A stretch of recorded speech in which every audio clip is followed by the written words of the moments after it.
നമസ്കാരം. മലയാള ജാലകത്തിലേക്ക് സ്വാഗതം. കുഞ്ചൻ നമ്പ്യാരെ കുറിച്ചാണ് ഇന്നത്തെ ചോദ്യങ്ങൾ. പ്രാചീന കവിത്രയത്തിലെ അവസാന കവിയാണ് കുഞ്ചൻ നമ്പ്യാരി. അദ്ദേഹത്തിൻ്റെ കാലഘട്ടം 18-ാം നൂറ്റാണ്ടാണ്. തുള്ളൽ പ്രസ്ഥാനവുമായി ബന്ധപ്പെട്ടാണ് നമ്പ്യാരെ അറിയപ്പെടുന്നത്. പ്രാചീന കവിത്രയത്തിലെ ജനകീയ കവി എന്നാണ് അദ്ദേഹത്തെക്കുറിച്ച് ഒരു ചോദ്യമുള്ളത്. മറ്റൊന്ന്, കലക്കത്തു ഭവനം ഏത് കവിയുമായി ബന്ധപ്പെട്ടിരിക്കുന്നു? കുഞ്ചൻ നമ്പ്യാരുമായി ബന്ധപ്പെട്ടാണ് കലക്കത്തു ഭവനം ഉള്ളത്. കിള്ളിക്കുരിശിമംഗലം, പാലക്കാട് ലക്കിടിക്ക് സമീപമുള്ള കിള്ളിക്കുരിശിമംഗലമാണ് നമ്പ്യാർ സ്മാരകം സ്ഥിതി ചെയ്യുന്നത്.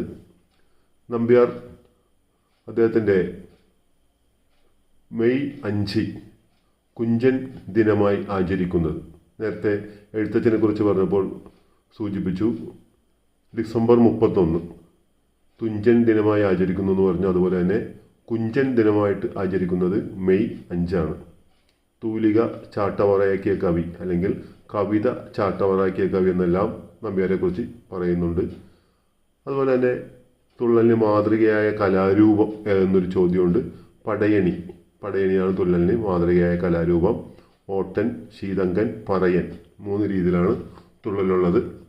തുള്ളലിനെക്കുറിച്ചും അതുപോലെ കുഞ്ചൻ നമ്പ്യാരെക്കുറിച്ചുമെല്ലാം കൂടുതൽ ചോദ്യങ്ങൾ മലയാള ജാലകത്തിൻ്റെ മറ്റ് ക്ലാസ്സുകളിലുണ്ട്.